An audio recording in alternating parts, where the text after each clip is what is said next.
been a fairly slow 6 to 8 weeks because we've had Christmas partly, and before Christmas we had some pretty chunky snow up here actually, about 8 inches, 9 inches of snow, which was sort of a week or 10 days before Christmas, and it sort of took the momentum out of the year and everyone went, oh, snow, and sort of everything slightly ground to a halt. And I actually think only about 10 days ago, a week ago, that we've really got up to speed again, so mid-January.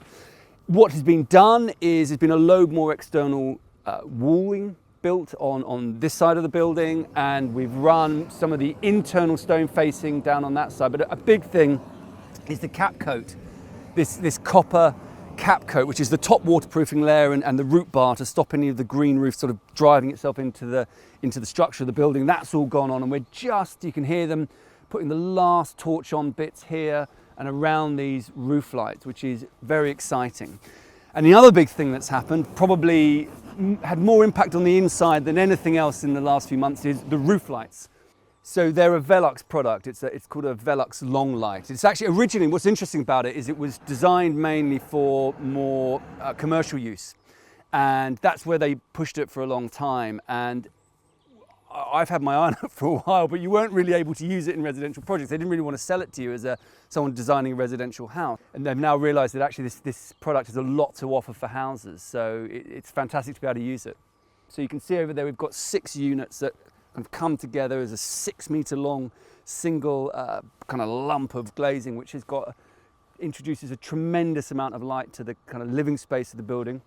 And then you can see another 4 individual roof lights dotted around here, and it's a great system. I actually put these on last Saturday, myself and one other person. We bought both of those on in about 4 hours because it's a really good kit, and if you follow the kit and everything is nice and square before you start, and the surrounds are well made, it flies on. And it's one of the most satisfying things I've done in ages, because when you start the job, it's like standing in a black hole of a room because there's no windows. It's all designed about the roof lights. You uncover the roof light, you put it on, and you build all the surround and a kit and what have you, and you're suddenly standing in a light-bathed room, and it's enormously satisfying and reassuring, because for months, quite a lot of this house has looked a bit like a dark bunker.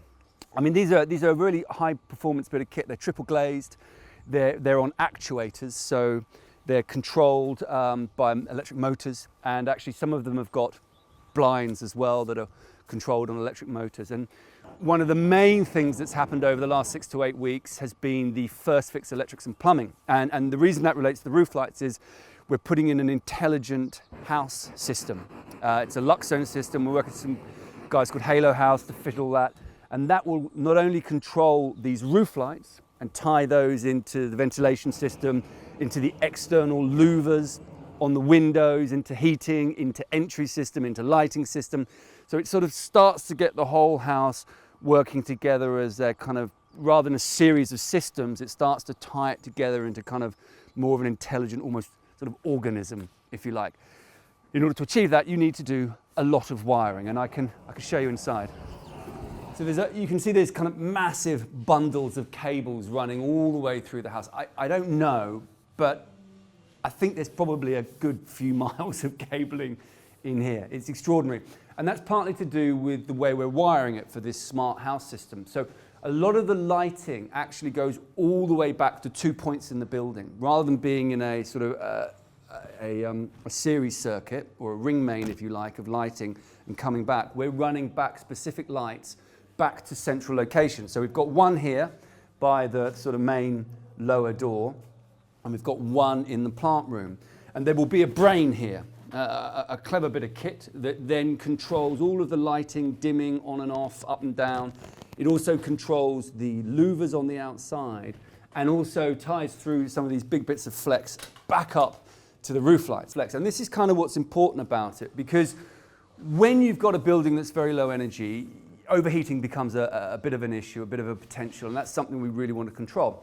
That's partly why we've got these external louvers on the big windows, but also why we've got roof lights with actuators. So in this big, lovely long light, and you can see from down here, it's really quite an impressive thing, and it's got this lovely slim section around it, which is really neat in the way that it modules up. But 2 of those units open and they're controlled directly back by this brain.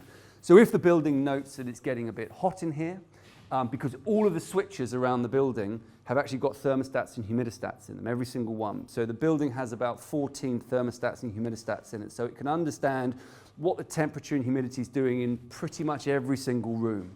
Then it can sort of see that the building's getting a little bit hot, and it can use this to vent. So it can lift those roof lights up and just remove a bit of heat or drop the louvers to stop more heat coming in. So there's a real opportunity for refining the building as a sort of as a tool, if you like, to provide comfortable living environment for people. It becomes quite an advanced tool.